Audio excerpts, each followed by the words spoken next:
Hola, ¿qué tal? Mi nombre es Omar y el día de hoy voy a hablar de una especialización de la mecánica de fluidos que se conoce como dinámica de fluidos computacionales o por sus siglas en inglés CFD. El CFD es una especialización multidisciplinaria que surge de la unión de la mecánica de fluidos y métodos numéricos. Digo que es multidisciplinaria porque, dependiendo de la aplicación, hay muchas otras disciplinas que necesitan aportar de su conocimiento para realizar estas simulaciones. El CFD se encarga, o más bien trata y estudia la simulación de fluidos y la transferencia de calor y todos los fenómenos relacionados, como por ejemplo reacciones químicas, combustión, aerodinámica, etcétera. Las aplicaciones del CFD se extienden en casi todas las áreas de la ingeniería. Por ejemplo, la ingeniería civil en el desarrollo de las presas, tuberías, incluso puentes para calcular cuánto va a ser el drag en los puentes por el aire. La ingeniería aeroespacial está repleta de aplicaciones de CFD, por ejemplo, el diseño de aviones, de naves espaciales, en la aeroacústica, en combustión del turbojet, en muchas aplicaciones de la ingeniería espacial. Meteorología, ni hablar. La meteorología es básicamente una simulación de CFD, solamente que a nivel global. Está simulando la atmósfera del planeta Tierra. En la biología, la medicina, por ejemplo, vemos aquí una simulación del sistema respiratorio de una persona y en la industria de alimentos, en fin, hay muchas aplicaciones en casi todas las áreas de la ingeniería. La metodología del CFD puede condensarse en al menos 5 pasos. Yo voy a hablar de cada uno de ellos un poquito más en detalle, pero a grandes rasgos son definir las ecuaciones que van a regir el comportamiento de los fluidos. Dependiendo de la aplicación que tú quieras, dependiendo de la simulación que vayas a realizar, es la ecuación que vas a seleccionar. Una vez que ya hayas definido tu problema y seleccionado las ecuaciones, vas a discretizar esas ecuaciones. Existen varios métodos, pero los tres más conocidos son la diferencia finita, el volumen finito y el elemento finito. Ya una vez que discretizamos nuestras ecuaciones, pasamos ahora a discretizar el espacio o a crear una malla espacial. Esto es básicamente tomar el espacio que yo quiero simular y dividirlo en secciones muy pequeñas, y en cada uno de esos nodos internos voy a calcular las variables de interés. Después viene el método numérico. Este paso incluye definir cuáles son tus condiciones iniciales y las condiciones de frontera. Y por último, la interpretación y validación de resultados. Ok, eh, comencemos con las ecuaciones que gobiernan o que rigen el fluido, el comportamiento de los fluidos. Estas ecuaciones son conocidas como las ecuaciones de Navier-Stokes. Es un sistema de ecuaciones diferenciales parciales que consiste de básicamente 6 variables y tenemos también 6 ecuaciones. Por lo tanto, podemos resolver las variables de interés, que sería densidad, velocidad en 3 dimensiones, x, y y z, presión y energía o temperatura. Estoy seguro que de todas estas, con la que están más familiarizados es con la ecuación de estado, porque la pueden reconocer a simple vista. Presión es igual a densidad por una constante por la temperatura. Pero ¿qué hay de las otras tres? En realidad se ven intimidantes, pero están basadas solamente en un principio muy básico, que es el de la conservación. Imaginemos que tenemos una tubería y que están entrando 5 litros de agua por segundo. Si están entrando 5 litros de agua por un lado, tienen que salir 5 litros de agua por segundo en el otro lado. De la misma manera es con el momento y con la energía. El momento, que es masa por velocidad de mi fluido al entrar a un espacio, se conserva. Aunque la velocidad sea diferente, la masa por la velocidad, que es el momento, se va a conservar. De igual manera, la energía. Como ya tal vez muchos de ustedes han tomado un curso de termodinámica, saben que la energía se conserva. Ahora, el segundo paso, recordemos que el segundo paso de la metodología era discretizar las ecuaciones. Estas son nuestras ecuaciones y las queremos discretizar. Para eso yo personalmente he utilizado mucho la diferencia finita porque es una metodología bastante consistente y relativamente sencilla. Y para explicarles voy a poner un ejemplo muy sencillo y muy rápido. Supongamos que tenemos una función f de x igual a x al cuadrado. Lo primero que voy a hacer va a ser tabular unos cuantos puntos. Digamos que escojo los puntos 0, 1, 2 y 3. Como mi función es x al cuadrado, los valores de la función al evaluar x sería 0, 1, 4 y 9. Vamos a graficarlo. Aquí está. Entonces ya tenemos estos 4 puntos en nuestro plano cartesiano. La pregunta es, ¿puedo yo, con estos puntos que tengo aquí, aproximar el valor de mi función cuando x es igual a 4? Imaginémonos que yo no tuviera esta función. Imaginemos que yo no conozco a mi función y yo quiero saber cuál va a ser f de 4. ¿Puedo yo aproximar este valor con solamente estos puntos de aquí? La respuesta es sí, y de hecho muchos de ustedes ya habrán tomado algún curso de estadística, por ejemplo, y sabrán hacer una regresión lineal o aproximar con un polinomio cuadrado o algún tipo de aproximación. En efecto, hay muchas maneras de hacerlo. La diferencia finita utiliza la expansión de Taylor o las series de Taylor. Las series de Taylor básicamente nos están diciendo que toda función continua puede ser aproximada con un polinomio que consiste de las derivadas de dicha función. Entonces yo, para fines con el propósito de ejemplificar la diferencia finita, voy a tomar los primeros dos términos de mi serie de Taylor. Voy a tomar estos dos términos y voy a aproximar mi función cuando x es igual a 4. Notemos que nos pide saber la derivada de mi función. Pero eso no es un problema. La primera derivada de x al cuadrado es 2x. Ahora bien, literal, vamos a sustituir estos valores, donde mi f de x es 4 y este x sub 0 sería el valor del punto anterior, o sea, 3, más la primera derivada evaluada en el punto anterior por la distancia, por cuánto avancé en mi eje x. Avancé de 3 a 4, o sea, avancé una unidad. Y voilà, eso nos da 15. Esta es una aproximación. La verdad es de que estamos muy cerca del valor real.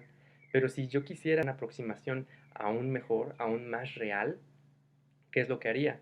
Hay dos opciones. Una es tomar más elementos. Por ejemplo, podría yo tomar también el tercer término e incluirlo en mi aproximación, incluirlo aquí.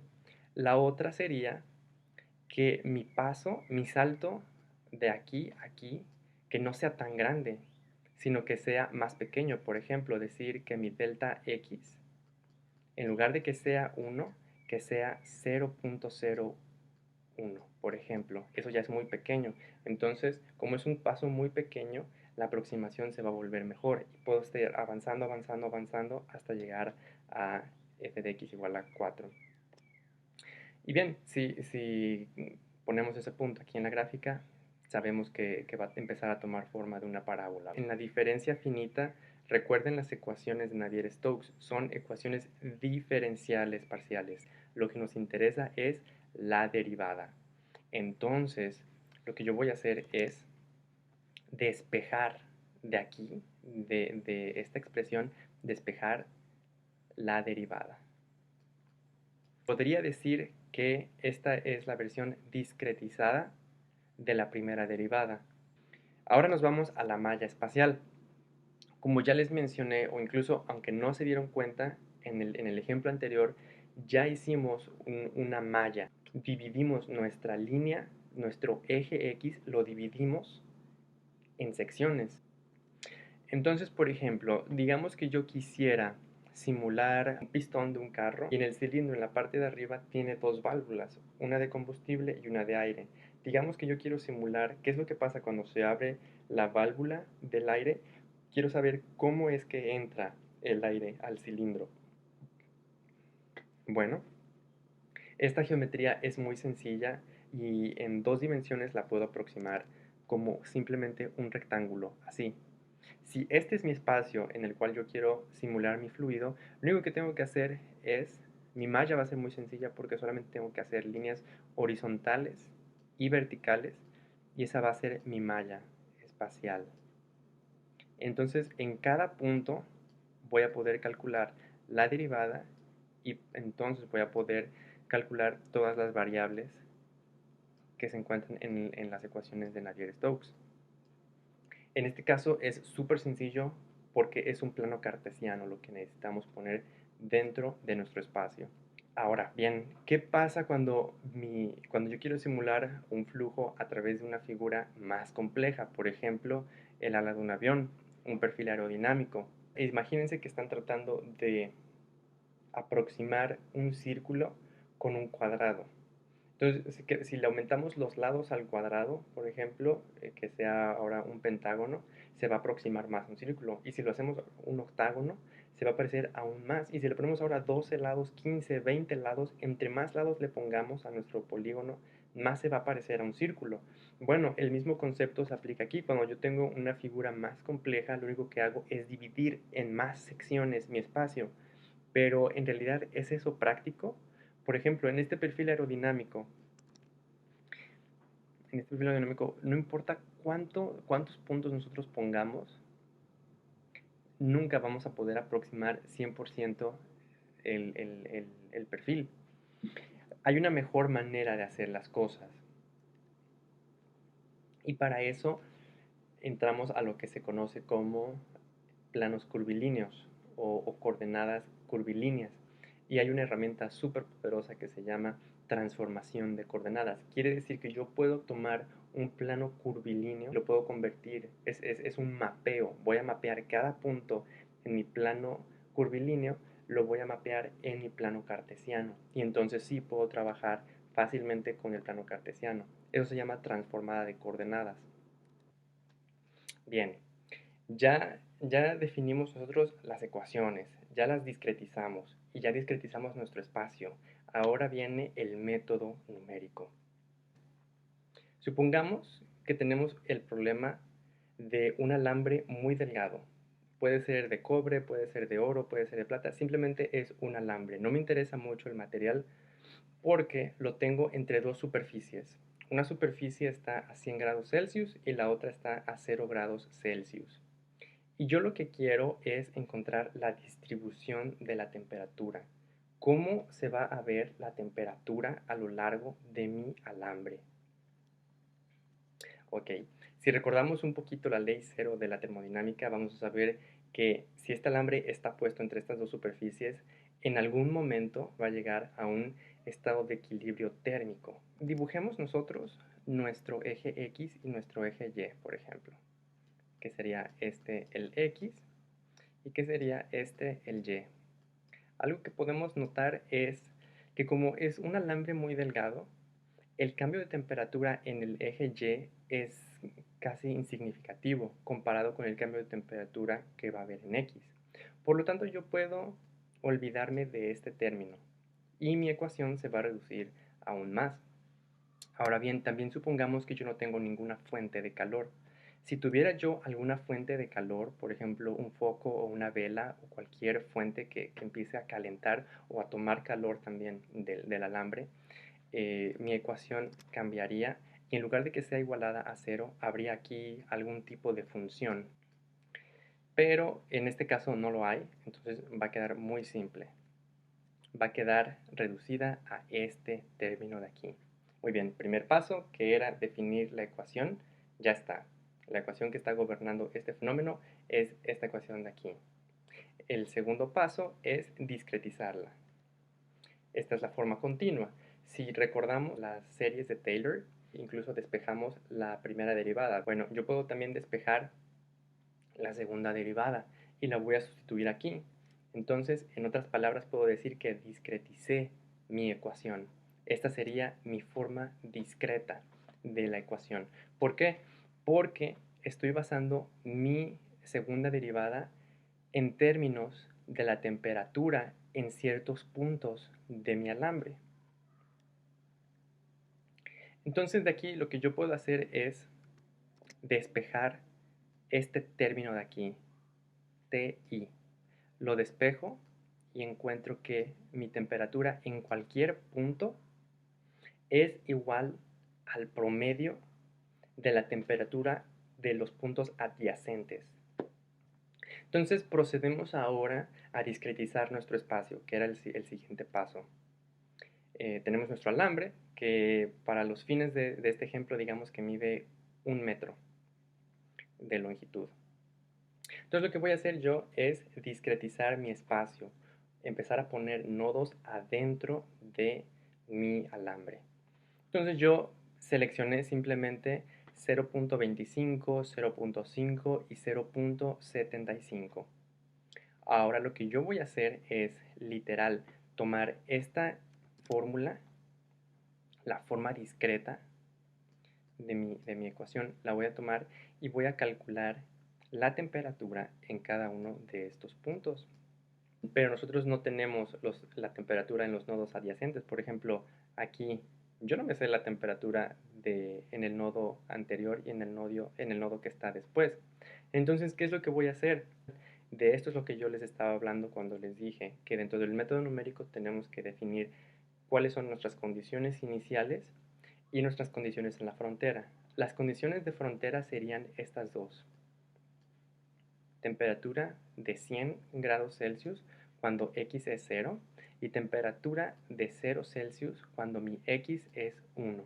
Esas dos temperaturas nunca van a cambiar y van a ser constantes.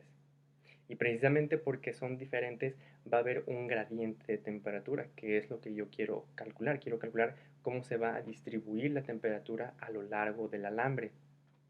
Pero entonces yo no tengo ninguna información de la temperatura del alambre. Lo que tengo que hacer es adivinar.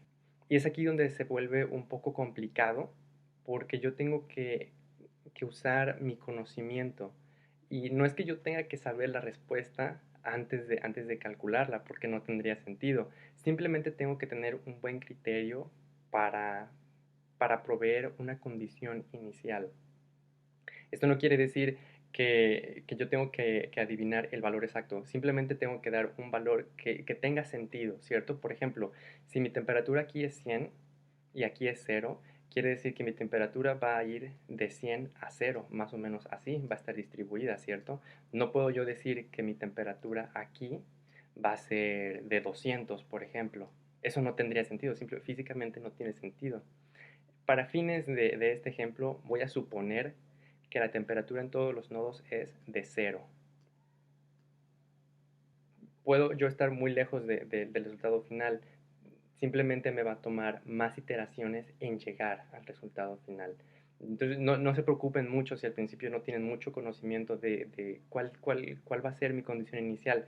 Pueden empezar con 0, por ejemplo, y el método numérico, conforme más va iterando, va a acercarse más al resultado final.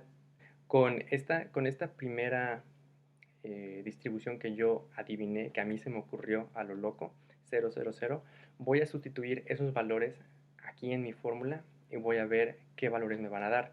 Por ejemplo, cuando T, en la que sería la temperatura en X igual a 0.25, va a ser igual a la temperatura en el nodo adyacente que está a la derecha, que sería 0, más la temperatura adyacente a la izquierda entre 2, o sea, el promedio. Y es 50. Entonces ya lo que yo puedo hacer es traer este valor de 50 y colocarlo aquí. Puedo decir que aquí hay 50. Entonces ahora me muevo al siguiente nodo, cuando x es 0.5 y encuentro que mi temperatura es 25 y lo mismo con el tercer nodo y encuentro que mi temperatura es 12.5. Entonces, después de una primera iteración, mi distribución de temperatura se ve más o menos así. ¿Cómo podríamos saber cuántas iteraciones tenemos que hacer? ¿Cuánto tengo yo que repetir este proceso? Bueno, la respuesta es, tú vas a repetir este proceso hasta que tu aproximación ya no cambie más. Si digamos después de 50 iteraciones, tú sigues obteniendo la misma distribución sin un cambio muy grande, es porque tú ya llegaste a la respuesta o tus resultados convergieron. Este método de resolver estas ecuaciones es un método implícito. ¿Por qué?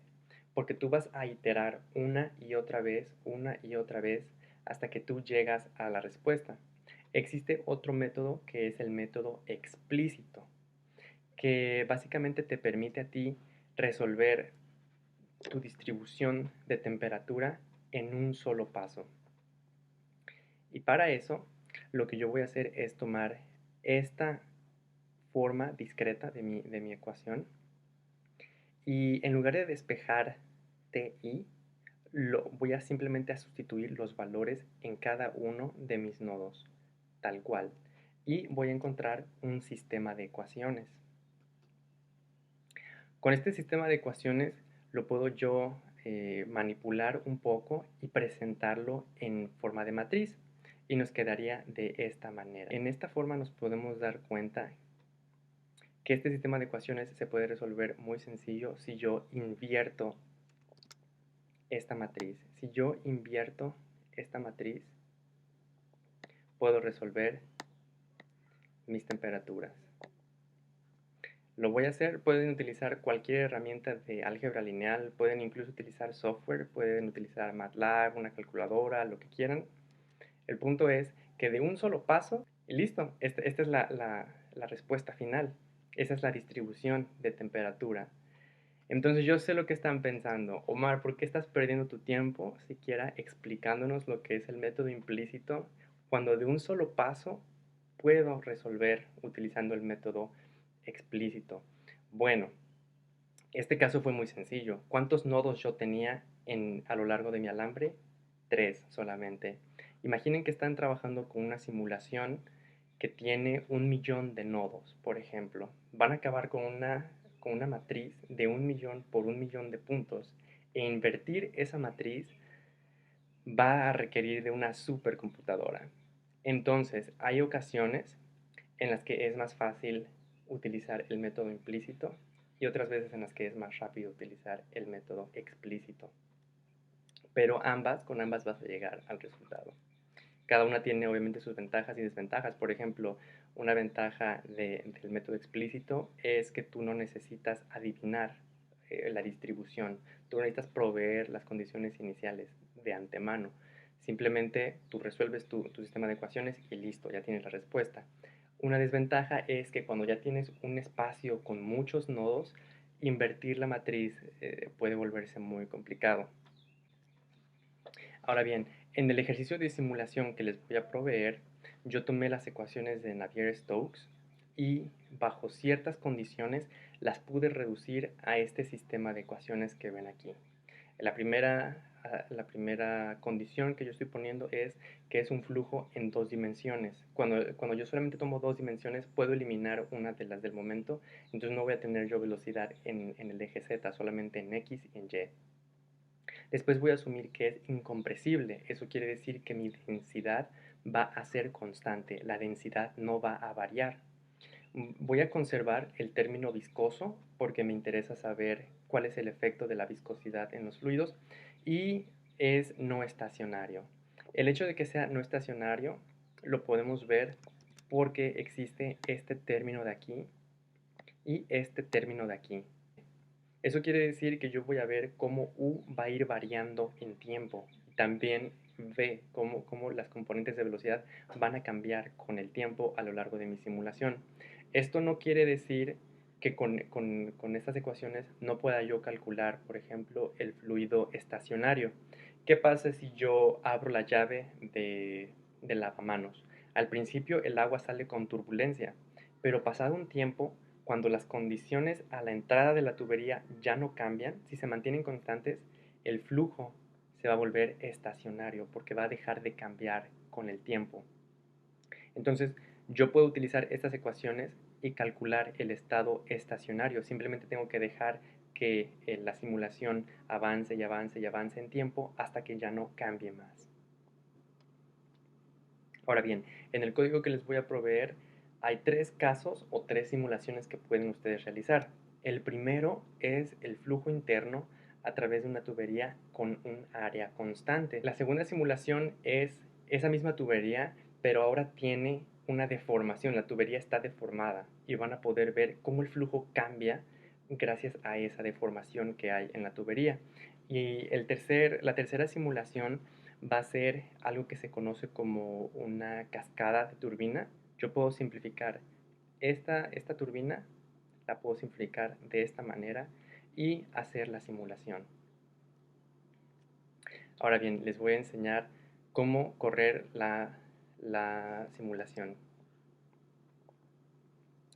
En la descripción del video voy a poner el link para que ustedes tengan acceso al código. Ustedes lo único que tienen que hacer es abrir el link y descargar el archivo que van a encontrar ahí. Ya lo tengo descargado y es este de aquí. Lo único que tienen que hacer es, una vez que lo hayan descargado, lo abren, seleccionan todo y lo copian. Lo pueden correr ya sea en MATLAB o en Octave. Lo voy a abrir en MATLAB. Digamos que ya tengo aquí mi MATLAB. Lo primero que voy a hacer va a ser abrir un nuevo script. Y aquí voy a pegar el código. Una vez que ya lo haya pegado todo, lo voy a guardar. Y después lo voy a poder correr. Yo ya tengo este código guardado en la computadora, entonces no lo voy a guardar. Ok, el código yo ya lo tengo guardado aquí. Le puse simulador, no importa el nombre que ustedes le pongan, le pueden poner como quieran. Listo. Entonces lo único que tienen que hacer ahora es correr. Van a aplastar este botón de acá. Y lo primero con lo que se van a encontrar va a ser con este menú. Este menú les va a pedir que seleccionen una opción. Van a tener que seleccionar una de las 3 simulaciones que les enseñé, ya sea la tubería de área constante, la de área variable o la turbina.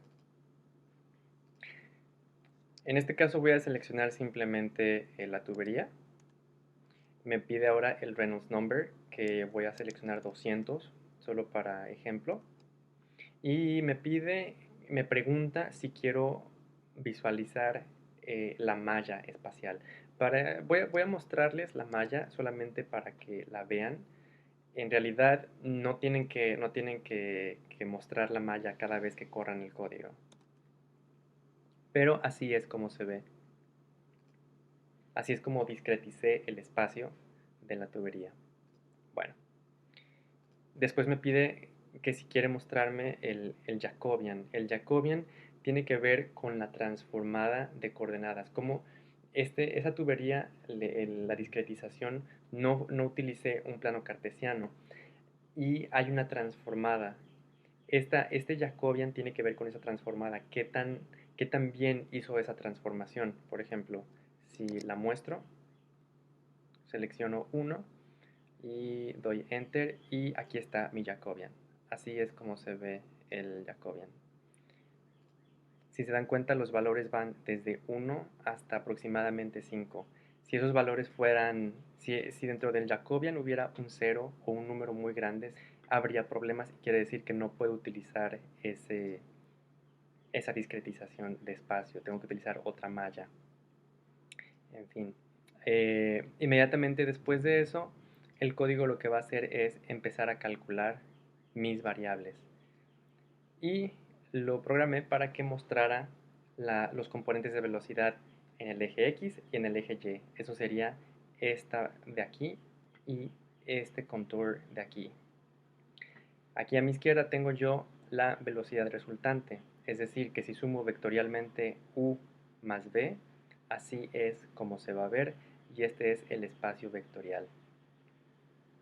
Bueno, en lo que termina esta simulación, voy a hablarles de 2 conceptos bastante importantes. Estos conceptos son el Reynolds Number o el número de Reynolds y la capa límite. El número de Reynolds, muchos de ustedes tal vez ya están familiarizados con él. No es un número que a alguien se le ocurrió y dijo, voy a multiplicar la densidad por la velocidad por una dimensión y sobre la viscosidad y ese va a ser mi número de Reynolds. No, es el producto de un análisis dimensional. Si uno elabora el análisis dimensional de un problema de fluidos, muchas veces va a llegar a encontrar este número. Y es muy importante porque nos sirve para caracterizar algún fluido. Dependiendo de la aplicación, podemos determinar si el flujo es laminar o es turbulento, o si está transicionando, solamente basados en el número de Reynolds. En realidad lo que está haciendo es dividir la fuerza de inercia entre la fuerza viscosa.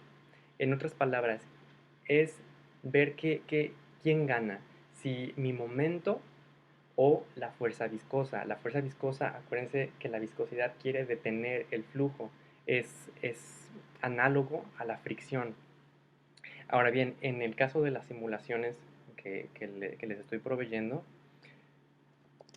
la densidad, acuérdense que yo le dije que estoy asumiendo que la simulación es incompresible, o sea que mi densidad va a ser constante. Mi velocidad, que va a ser la velocidad de entrada de la tubería, por ejemplo, la velocidad va a ser constante y va a ser 1. Y L es una dimensión característica. En el caso de una tubería, la dimensión característica sería esta distancia de aquí. Esta sería mi L, ¿okay? Que en la simulación es 0.5. Entonces, básicamente lo que varía es la viscosidad. Y basado en el Reynolds number, yo me puedo percatar de una cosa, que el Reynolds number es inversamente proporcional a la viscosidad. Entonces, en la simulación, cuando yo estoy cambiando el Reynolds number, implícitamente lo que estoy haciendo es cambiar la viscosidad. Ok, ahora bien, ya que estamos hablando de viscosidad, ¿qué implica la viscosidad en el fluido? ¿Por qué es importante? Bueno, existe un concepto que se llama capa límite. La capa límite se desarrolla cuando un fluido interactúa con una superficie. Si yo tengo un fluido moviéndose a velocidad constante y de repente se encuentra con alguna superficie, lo que va a pasar cuando el fluido tiene contacto con la superficie es que por la viscosidad se va a detener ahí en la superficie. Y poco a poco, conforme yo voy avanzando, la velocidad arriba se va a ir desarrollando. Por ejemplo, se va a ver así, como esta distribución que yo tengo aquí. Pero la velocidad del fluido cuando está en contacto con la superficie es 0. Ahí mi velocidad es 0. Ahora, ¿cómo puedo yo caracterizar la capa límite? ¿Qué tan gruesa, qué tan espesa es? Bueno, para eso existe un concepto y lo voy a denotar con esta letra griega. Esta letra griega indica el grosor de la capa límite. Y por definición, el grosor de la capa límite es la región que va desde la superficie, cuando la velocidad de mi fluido es 0, hasta la región donde la velocidad es el 99% de mi velocidad aquí. Por ejemplo, digamos que mi velocidad aquí es 10 metros sobre segundo. Y digamos que yo quiero saber cuál es el grosor de mi capa límite aquí. Cuando x, digamos, pues un ejemplo, es igual a 3. Ok, lo que yo voy a hacer es, voy a necesitar ver el perfil de velocidad y voy a ver dónde mi velocidad es el 99% de 10. O sea, dónde mi velocidad es 9.9 metros por segundo. Entonces, esta distancia que va desde la superficie hasta ese punto es mi grosor o el grosor de la capa límite. Ok, vamos a ver si ya terminó la simulación. Sí, la simulación ya terminó y vamos a ver los resultados. Ok, los resultados son así. Yo no sé si ustedes se imaginaban que dentro de las tuberías la velocidad no era constante, pero el hecho de que haya viscosidad y esto de la capa límite implica que el perfil de velocidad cambia, varía dentro de la tubería. ¿Y cómo se ve? Bueno, se ve así. Estas gráficas de aquí son la distribución de velocidad en ciertas partes de mi tubería. Por ejemplo,